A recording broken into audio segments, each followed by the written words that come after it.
Hello guys, welcome back to my YouTube channel zero to जिनित। तो guys, आज की क्लास में हम डिस्कस करने वाले हैं जेई के पीवाईक्यूज। तो चलिए स्टार्ट करते हैं। आज का फर्स्ट क्वेश्चन है, आप स्क्रीन पे देख पा रहे हो। In a class of 140 students, number 1 to 140, ठीक है। सभी के रोल नंबर कहाँ से कहाँ तक है? 1 से लेकर 140 तक है। All even number students opted mathematics course. अब 140 में से कितने? 70 आपके इवन होंगे, 70 ओड होंगे। तो टोटल नंबर ऑफ स्टूडेंट्स कितने हैं? नंबर ऑफ टोटल स्टूडेंट्स कितने दे रखे हैं? 140, ठीक है। मैथमेटिक्स कितने जनों ने ऑप्ट किया है? आपका जो इवन नंबर वाले हैं, ठीक है, जिनका रोल नंबर इवन है, उन्होंने मैथमेटिक्स को ऑप्ट किया है। तो कितने हो गए? इसको हम एम से डिनोट कर रहे हैं, 70 हो गए। उसके बाद है those whose number is divisible by 3 opted physics. ऐसे स्टूडेंट जिनका रोल नंबर 3 से डिविजिबल है, उन्होंने फिजिक्स लिया है, ठीक है। तो हम 140 को डिवाइड करके देख लेंगे 3 से। यहाँ पे कितना आ जाएगा?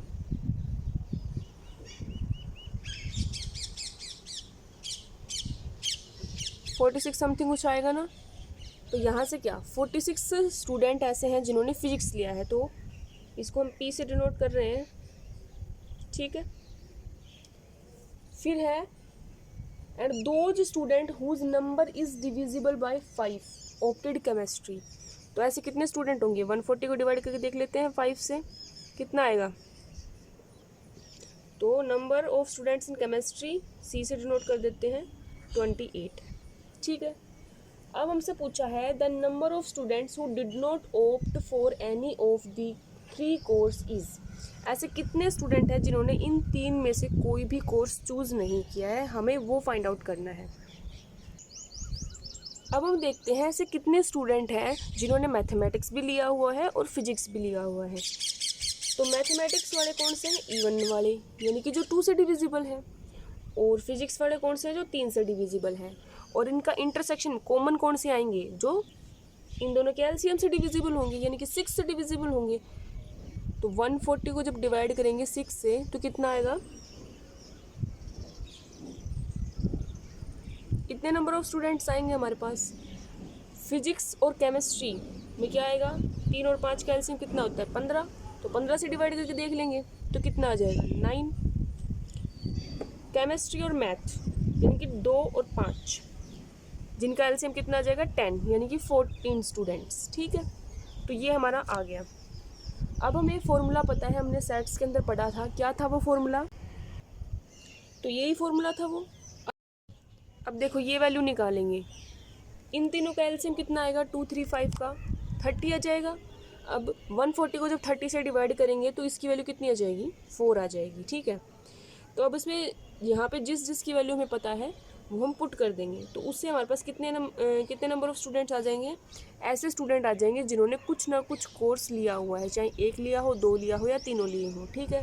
तो देखिए इसमें पुट करेंगे 70 + 46 + 28 माइनस 23 + 9 + 14 + 4। तो ये कितना आ जाएगा? 144 + 4 148 हो जाएगा, -46 यानी कि 102। यानी कि 140 में से 102 स्टूडेंट ऐसे हैं जिन्होंने कुछ ना कुछ कोर्स लिया हुआ है, ठीक है। तो अब ऐसे कितने स्टूडेंट बच गए जिन्होंने कुछ भी कोर्स नहीं लिया हुआ? 140 में से घटा देंगे टोटल में से, कितने आ जाएंगे हमारे पास? 38। तो 38 स्टूडेंट ऐसे हैं जिन्होंने कोई भी कोर्स नहीं लिया हुआ है। तो इस तरीके से इस क्वेश्चन का सोल्यूशन हम करेंगे। नेक्स्ट क्वेश्चन देखिए।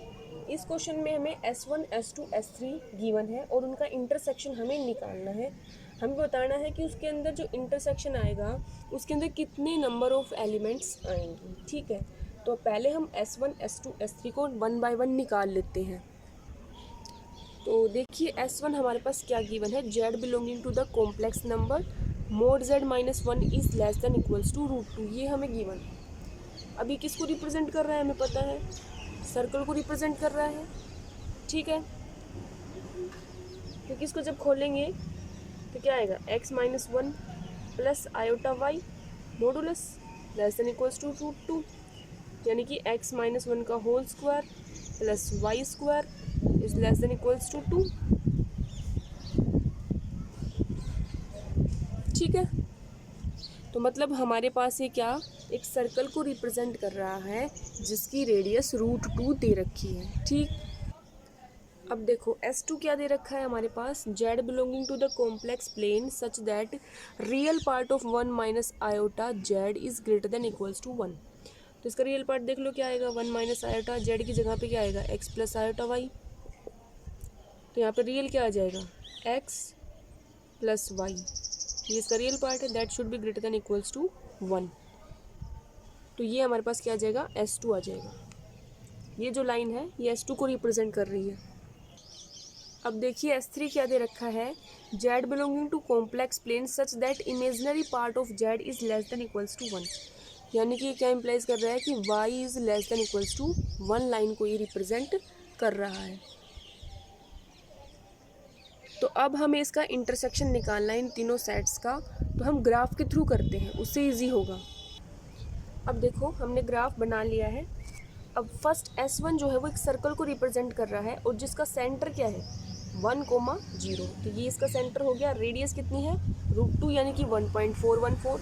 तो ये कहाँ तक जाएगी सर्कल हमारा, लगभग कहाँ तक जाएगा, यहाँ तक मान लो चलो।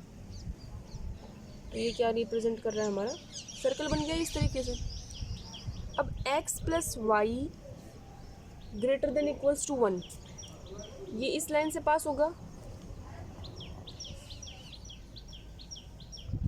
ठीक है, ये S2 हो गया और ये S1 को रिप्रेजेंट कर रहा है। तो देखिए ये कौन सा पॉइंट है हमारा 0,1 और ये 0,-1। अब S3 क्या है, y is less than equals to one, यानी कि ये वाली लाइन और इससे लेस देन, ये y is equals to less than equals to one है, यानी कि S3 को रिप्रेजेंट कर रहा है और इससे लेस देन यानी कि ये नीचे आएगा।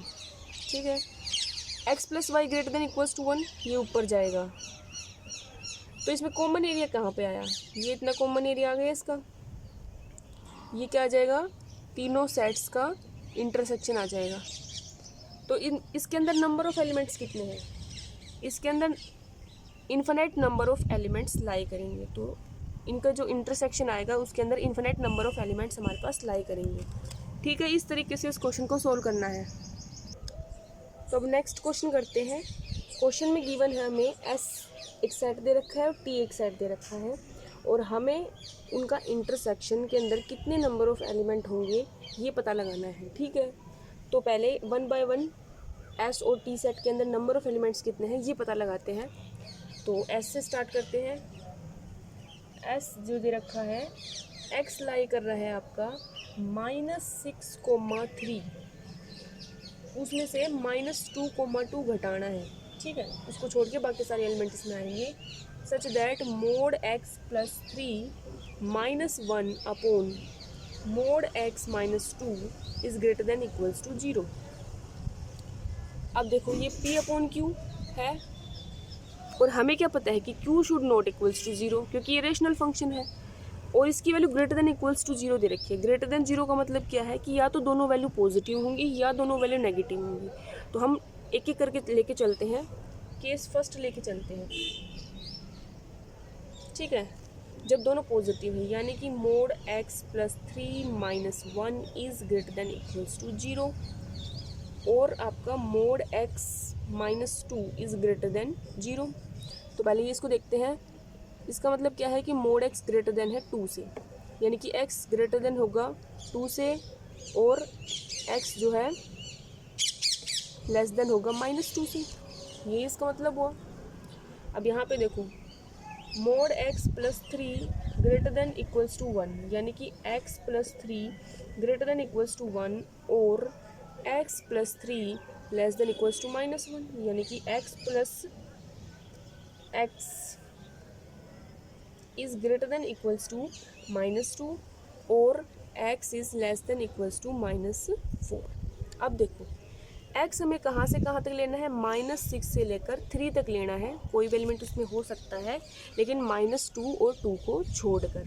तो देखो इसमें इस डोमेन के अंदर कौन सी चीज़ लाई कर रही है उसके हिसाब से हम लेंगे।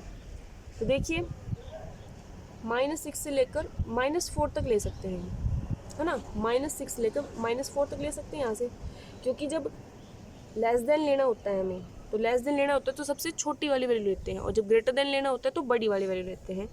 तो यहाँ पे ये -2 में से और -4 में से -4 छोटा है, तो इसकी वैल्यू कहाँ से कहाँ तक लाई करेगी, x is belongings to -6 to -4 union. बड़ी लेनी होती है, जब ग्रेटर देन लेना होता है तो जो सबसे बड़ी वैल्यू होती है वो लेते हैं। तो यहाँ पे 2 है, 2 हमें लेना नहीं है तो 2 को छोड़ दिया हमने, अप टू 3। ये हमारा क्या हो गया, एस हो गया ये, ठीक है। अब केस सेकंड लेके चलते हैं, जब दोनों ये नेगेटिव हो। तो देखिए mod x + 3 - 1 is less than equals to 0 and mod x - 2 is less than 0। यहाँ से क्या हो गया, मोड x लेस देन 2, यानी कि x की वैल्यू -2 से 2 के बीच में लाई कर रही है। और यहाँ पे क्या आ जाएगा, mod x + 3 is less than equals to 1, यानी कि x + 3 is less than equals to -1 less than equals to 1, यानी कि x की वैल्यू कहाँ से कहाँ तक हो गई, -4 से लेकर -2 तक हो गई, ठीक है। तो यहाँ पे इन दोनों में से कुछ भी कॉमन नहीं आ रहा है, तो इसलिए s जो है हमारा वो ये हो जाएगा, ठीक है। तो ये हमारा s हो गया। अब हम t निकालते हैं। तो t क्या दे रखा है, x belonging to z such that x² - 7 mod x + 9 is less than equals to 0। अब यहाँ पे मोडुलस x आ गया, मतलब हमें दो केस लेने पड़ेंगे, जब x greater than equals to 0 होगा तब, और x less than equals to 0 होगा तब। यहाँ पे कितना आ जाएगा, x² - 7x + 9 less than equals to 0, x² - 7x plus हो जाएगा यहाँ पे ये +9 लेस देन इक्वल्स टू 0। तो यहाँ पे क्या वैल्यू आ जाएंगी x की, जब इसको सोल्व करेंगे हम तो x आपका हो जाएगा 2 3 4 5। क्वाड्रेटिक इक्वेशन है, सोल्व कर सकते हैं इजीली से। और यहाँ पे x की वैल्यू क्या क्या हो जाएगी, x बिलोंगिंग टू -4, यहाँ पे लेस देन 0 आएगा सर, -5 -4 -3 -2, ठीक है। ये सारे इसके अंदर आ जाएंगे जब इसको सोल्व करेंगे तो, ठीक है। तब t क्या होगा, t तो इन सब का टोटल होगा ना, तो t क्या आ जाएगा आपका, -2 2 3 -3 4 -4 5 -5। अब हमें इनका इंटरसेक्शन निकालना है। तो देखिए s के अंदर ये एलिमेंट है, t के अंदर ये एलिमेंट है, इनमें से कौन कौन सा एलिमेंट कॉमन है आपकी, s इंटरसेक्शन t। कौन कौन सा एलिमेंट कॉमन है, -5 -4 और 3, ये s में भी लाई कर रहे हैं और t में भी लाई कर रहे हैं। तो इसके अंदर नंबर ऑफ एलिमेंट्स कितने हो गए s इंटरसेक्शन t के अंदर, 3 हो गए। तो इस तरीके से इस क्वेश्चन को सोल्व करना है। तो ये थी हमारी आज की क्लास। आज की क्लास आपको कैसी लगी कमेंट करके ज़रूर बताएं, और चैनल को लाइक शेयर सब्सक्राइब करना ना भूलें। Thank you for watching.